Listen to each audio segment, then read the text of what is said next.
Hello everyone. Today in accounting for not-for-profit organization, I am going to discuss a very important accounting treatment, that is preparation of balance sheet. In this video, I will discuss about how to find the capital fund and how to prepare balance sheet, along with a complete question in which you will be able to prepare opening balance sheet, income expenditure account and balance sheet. Let's start the topic. First, preparation of balance sheet in NPO, not for profit organization. For preparing the balance sheet of NPO, there are certain steps which we have to follow. NPO की balance sheet बनाने के लिए आपको कुछ steps को follow करना है, और अगर आप उस स्टेप को सही तरीके से फॉलो करेंगे तो डेफिनेटली आपकी जो बैलेंस शीट बनेगी वो बिल्कुल करेक्ट बनेगी. Now what are those steps? See one by one. First step is take the capital general fund as per the opening balance sheet. आपको ओपनिंग बैलेंस शीट से जनरल फंड या capital fund को लेना है and add surplus, उसमें surplus को add करना है जो कि इनकम एक्सपेंडिचर अकाउंट के द्वारा डिस्क्लोज़ किया गया है. And further add entrance fees, legacies, life membership fees etcetera receive during the year. और अगर इस तरह के आइटम्स हैं तो इनको आपको उसके साथ ऐड करना है. अदरवाइज़ आप इनको सेपरेट भी शो कर सकते हैं, नो प्रॉब्लम. इंट्रेंस फीस को यहाँ पर जब आप ले आएंगे तो ज़रूर ध्यान रखेंगे कि ये capitalized part of entrance fees होगा. जितना कैपिटलाइज्ड पार्ट होगा that is only shown in the balance sheet. तो क्वेश्चन में आपको इन्फॉर्मेशन दिया रहेगा. इसके बाद take all the fix assets not sold, not discarded और डिस्ट्रॉय ड्यूरिंग द ईयर. आपको फिक्स एसेट्स को लेना है एसेट साइड में विद एडिशन, और उसमें जो अगर एडिशन हुआ है, परचेज हुआ है during the year from receipts and payment account से इसको लेना है. आफ्टर चार्जिंग डेप्रिसिएशन को माइनस कर देना as per income and expenditure account and so them on the asset side, और इनको एसेट साइड रख देना है. तो ये दो स्टेप्स हो गए. Now the third step compares item on the receipt side of the receipt and payment account with income side of income and expenditure account. जो receipt and payment side account का receipt side है उसके साथ आपको income and expenditure account के income side को compare करना है. और ऐसा क्यों करना है? To ascertain the amount of subscription due but not yet received. outstanding subscription के amount को find करने के लिए, income received in advance को find करने के लिए, sale of fixed assets during the year अगर हुआ है तो उसको फाइंड करने के लिए, आइटम टू बी कैपिटलाइज्ड अगर कोई आइटम को किया गया है that is taken directly to the balance sheet, जैसे जिसमें लिगेसीज और interest on specific fund, investment and so on, इस तरह की चीज़ें हो सकती हैं. नेक्स्ट आगे कहा गया, सिमिलरली आपको फोर्थ स्टेप में कंपेयर करना है payment side of receipt and payment account with the expenditure side of income and expenditure account. और इसको क्यों करना है? This is to certain the amount. पहला आउटस्टैंडिंग एक्सपेंसेस अगर कोई है तो उसको, प्रीपेड एक्सपेंसेस है तो उसको फाइंड करने के लिए, purchase of a fix assets during the year हुआ है तो उसको फाइंड करने के लिए, depreciation on fix assets charge किया गया तो उसे फाइंड करने के लिए, stock of consumable item like stationery in hand या मेडिसिन हो सकता है या स्पोर्ट्स मटेरियल हो सकता है. तो इस तरह के कंज्यूमेबल आइटम एनपीओ में होते हैं. Closing balances of cash in hand and cash at bank. इस तरह के आइटम्स को फाइंड करने के लिए हमें कंपेयर करना पड़ेगा रिसिप्ट एंड पेमेंट अकाउंट का पेमेंट साइड और इनकम एक्सपेंडिचर अकाउंट का एक्सपेंडिचर साइड. तो इस तरीके से हमको जो रिक्वायर्ड आइटम्स हैं बैलेंस शीट को प्रिपेयर करने के लिए वो मिल जाएंगी, और उसके आधार पर हम आगे बैलेंस शीट को प्रिपेयर करने के लिए आगे बढ़ेंगे. Now see opening balance sheet. Opening balance sheet हम किस तरीके से बनाएंगे? तो यहाँ पर ओपनिंग बैलेंस शीट की ज़रूरत क्यों पड़ती है बनाने के लिए? That is opening balance sheet is prepare to find the value of capital fund if not given in the question. अगर कैपिटल फंड की वैल्यू नहीं दिया गया है, जनरल फंड की वैल्यू नहीं दिया गया है क्वेश्चन में, तो हमें ओपनिंग बैलेंस शीट को बनाने की ज़रूरत पड़ेगी. It is prepared with the help of balances of assets and liabilities given at the beginning of year. ये बनाने के लिए हमें जो एसेट्स एंड लाइबिलिटीज़ की ज़रूरत पड़ेगी वह एसेट्स एंड लाइबिलिटीज़ किस डेट की होगी? बिगनिंग ऑफ द ईयर होगी या प्रीवियस ईयर के एंड की डेट की जो बैलेंस शीट होगी या एसेट्स एंड लाइबिलिटीज़ होगी उसको लिया जाएगा. When opening balances of capital fund और जनरल फंड और corpus fund is not given अगर नहीं दिया होगा तो it is determined by preparing opening balance sheet. जैसा पहले पॉइंट में बताया उसी पॉइंट का यहाँ पर एक्सप्लेनेशन है कि जब आपको कैपिटल फंड नहीं दिया होगा क्वेश्चन में, या जनरल फंड नहीं दिया होगा, या कॉर्पस फंड नहीं दिया होगा, तो in that case we have to prepare opening balance to find the value of capital fund. Opening capital fund is excess of assets over liabilities in the beginning of the period. जो हमारा current year होगा उसके beginning में जितनी भी assets होंगी उसका जितना एक्सेस होगा लाइबिलिटीज़ के ऊपर, बिगनिंग की लाइबिलिटीज़ के ऊपर, the difference will be the capital fund. और इसी कैपिटल फंड की ज़रूरत हमें फाइनल बैलेंस शीट को बनाने के लिए चाहिए। अब यहाँ पे इसका फॉर्मेट, जो ओपनिंग बैलेंस शीट होगा कुछ इस तरीके से बनेगा। Cash in hand, cash at bank, ये बिगनिंग का होगा। फिक्स एसेट्स बिगनिंग का होगा। इन्वेस्टमेंट बिगनिंग का होगा। आउटस्टैंडिंग सब्सक्रिप्शन अगर है बिगनिंग का तो उसको लिया जाएगा। प्रीपेड एक्सपेंसेस बिगनिंग का होगा तो उसको लिया जाएगा। इन सबको यहाँ पर शो करने के बाद इसका टोटल करेंगे। और लाइबिलिटी साइड में जो है बैंक ओवरड्राफ्ट अगर है तो उसको लिया जाएगा beginning of the year. Outstanding expenses अगर है beginning of the year. Advance subscription है बिगनिंग ऑफ द ईयर, या creditors beginning of the year. तो इन सबको लिखने के बाद टोटल करेंगे और इस टोटल में से इधर का जो टोटल हुआ था इससे माइनस करेंगे। माइनस करने के बाद जो बैलेंसिंग फिगर आएगा, जो बैलेंसिंग फिगर होगा that will be the capital fund. और ये कैपिटल फंड हम लेके फाइनल बैलेंस शीट में जाएंगे जहाँ पर सरप्लस को ऐड करेंगे और डेफिसिट होगा तो माइनस करेंगे। अगर हम इसको इक्वेशन में देखें तो capital fund is equal to total assets minus total liabilities. Liabilities and assets will be taken from the beginning of the year. यहाँ पे जो एसेट्स एंड लाइबिलिटीज़ लिए जाएंगे वो कब के होंगे? बिगिनिंग ऑफ द ईयर होंगे या एंड ऑफ प्रीवियस ईयर के होंगे।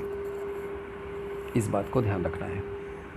नेक्स्ट, बैलेंस शीट जो बनेगी हमारी एंड ऑफ द ईयर वो कुछ इस तरीके से बैलेंस शीट बनेगी। तो इसमें सबसे पहले कैपिटल फंड जो कि आपका आया ओपनिंग बैलेंस शीट से, इसमें हम सरप्लस को ऐड करते हैं। डेफिसिट होगा तो माइनस करेंगे। इसको हम यहाँ पे शो कर सकते हैं। और अगर हम चाहें तो इसमें लेगेसीज़ वगैरह अगर है, लाइफ मेंबरशिप फीस है तो उसको ऐड भी कर सकते हैं या सेपरेट भी शो कर सकते हैं जैसा हमने यहाँ पे शो किया हुआ है। एंट्रेंस फीस जो आएगा यहाँ पे आपको ध्यान रखना है कैपिटलाइज्ड पार्ट आएगा। स्पेसिफिक डोनेशन जितने भी होंगे, स्पेसिफिक फ़ंड जो होंगे वे सभी यहाँ पे आएंगे। और इससे रिलेटेड जो भी रिसिप्ट ड्यूरिंग द ईयर होगा उन सबको यहाँ प्लस करेंगे। जो इनकम इससे रिलेटेड मिलेगा उसको प्लस करेंगे, इंटरेस्ट के फॉर्म में मिल सकता है। और एक्सपेंसेस जो होगा उसको माइनस करेंगे। माइनस करने के बाद जो रिमेनिंग वैल्यू बचेगा उसको यहाँ पर स्पेसिफिक फ़ंड में शो करेंगे। करंट लाइबिलिटीज़ में यहाँ पर आउटस्टैंडिंग एक्सपेंसेस में सैलरी हो सकता है, रेंट हो सकता है, इलेक्ट्रिसिटी एक्सपेंसेस हो सकते हैं, क्रेडिटर्स फॉर कंज्यूमेबल आइटम हो सकता है, बैंक ओवरड्राफ्ट हो सकता है। करंट ईयर के एंड में advance subscription in current year for the next year अगर मिला है तो वो लाइबिलिटीज़ होगा और उसको यहाँ पे शो किया जाएगा। तो these are the main items of the liability side of the balance sheet.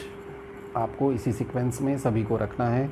और ये मैक्सिमम आइटम है, इतने ज़्यादा आपके क्वेश्चंस में एक साथ नहीं होते हैं जो एग्ज़ाम में क्वेश्चन पूछे जाते हैं, लेकिन ये फॉर्मेट है तो इसमें हमने मैक्सिमम को लिया हुआ है।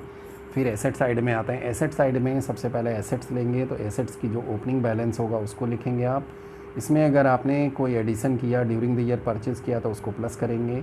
डेप्रिसिएशन होगा माइनस करेंगे। अगर सेल आप करते हैं तो उसको माइनस करेंगे। माइनस करने के बाद जो वैल्यू आएगी नेट एसेट्स यहाँ पे शो किया जाएगा। इसी तरह अदर एसेट्स में भी जितने भी एसेट्स होंगे उनके में अगर कोई चेंज हुआ है तो इस तरीके से ट्रीटमेंट करेंगे। अदरवाइज़ डायरेक्टली आप उनकी जो वैल्यू है उसको यहाँ पे शो करेंगे डेप्रिसिएशन को माइनस करने के बाद।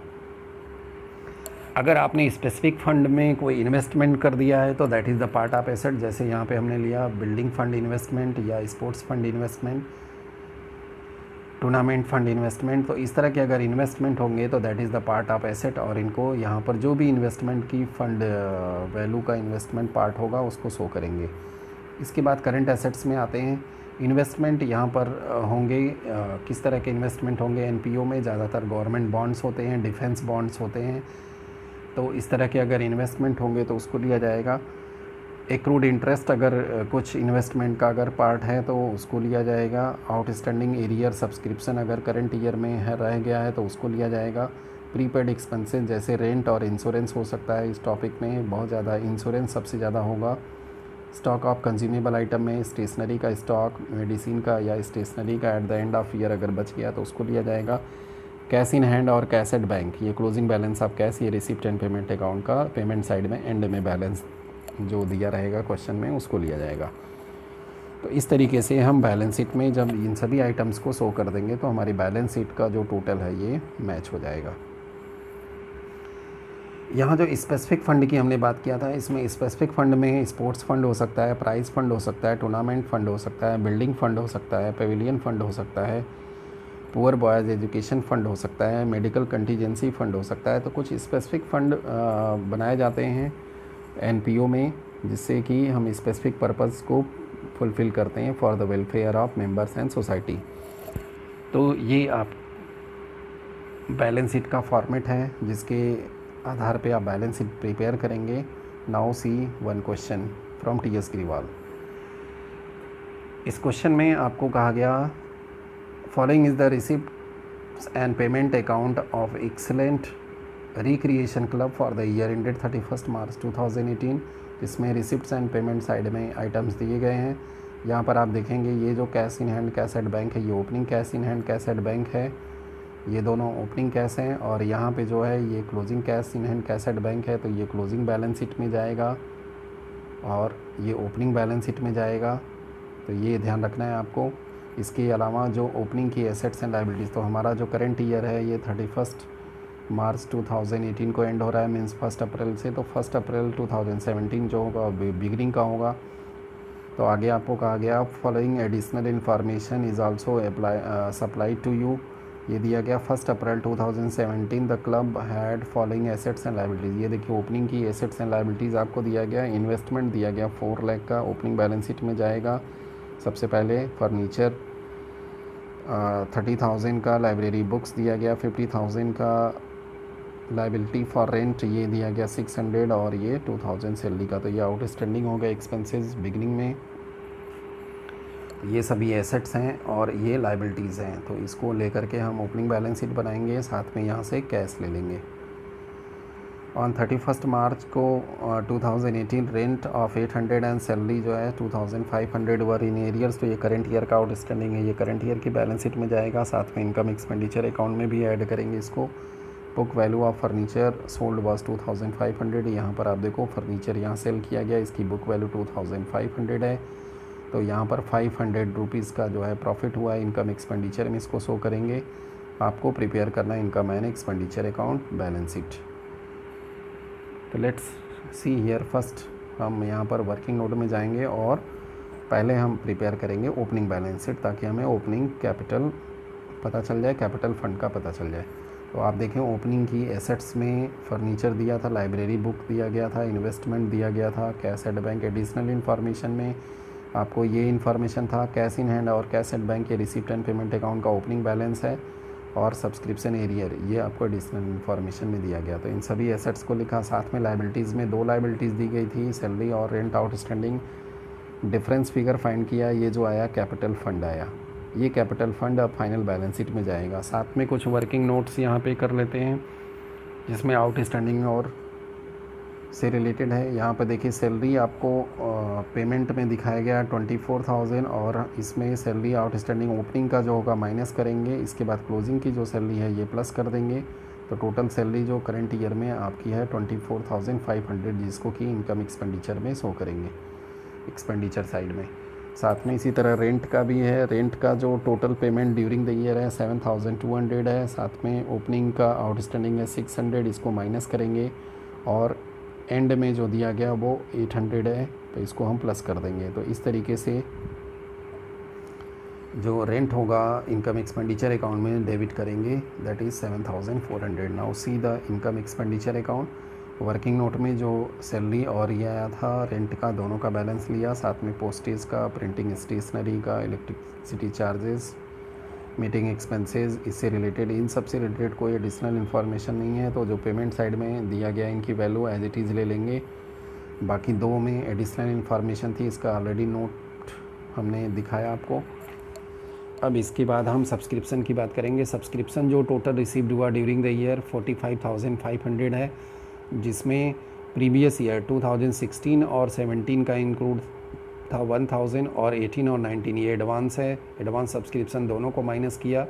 माइनस करने के बाद जो नेट अमाउंट है सब्सक्रिप्शन का करंट ईयर का 43,000, interest on investment 20,000, bank interest 250 और gain on sale of furniture, ये हमने आपको बताया था 3,000 में सेल किया गया, बुक वैल्यू 2,500 दिया गया, तो 500 का बेनिफिट हुआ, यहाँ पे इनकम में शो किया जाएगा। टोटल करने के बाद जो डिफरेंस फाइंड किया गया तो यहाँ पर आया excess of income over expenditure, that is called surplus, और इस सरप्लस को ले जाके हमें कैपिटल फंड में प्लस करना है। तो इस तरीके से हमारा इनकम एक्सपेंडिचर अकाउंट बना। Now see the balance sheet. Balance sheet में जो कैपिटल फंड हमने ओपनिंग बैलेंस शीट से फाइंड किया था, उसमें सरप्लस जो अभी आपने इनकम एक्सपेंडिचर में देखा, दोनों को ऐड करने के बाद ये फिगर आया। सब्सक्रिप्शन रिसीव्ड इन एडवांस जो 1,500 नेक्स्ट ईयर का है, इसको लिया गया। सैलरी आउटस्टैंडिंग और रेंट आउटस्टैंडिंग, ये दो फिगर्स थे, इन दोनों को लिया, तो हमारा लाइबिलिटीज़ कंप्लीट हुआ। अब फर्नीचर की बात करते हैं। फर्नीचर ओपनिंग में हमारे पास 30,000 का था, ड्यूरिंग द ईयर जो सेल किया उसकी बुक वैल्यू 2,500, तो माइनस कर दिया यहाँ पे, और रिमेनिंग वैल्यू जो हुआ ये नेट फर्नीचर हुआ। सेम इसी तरह लाइब्रेरी बुक्स ओपनिंग में हमारे पास 50,000, ड्यूरिंग द ईयर यहाँ पे परचेज़ हुआ था बुक 10,000 का, टोटल हो गया 60।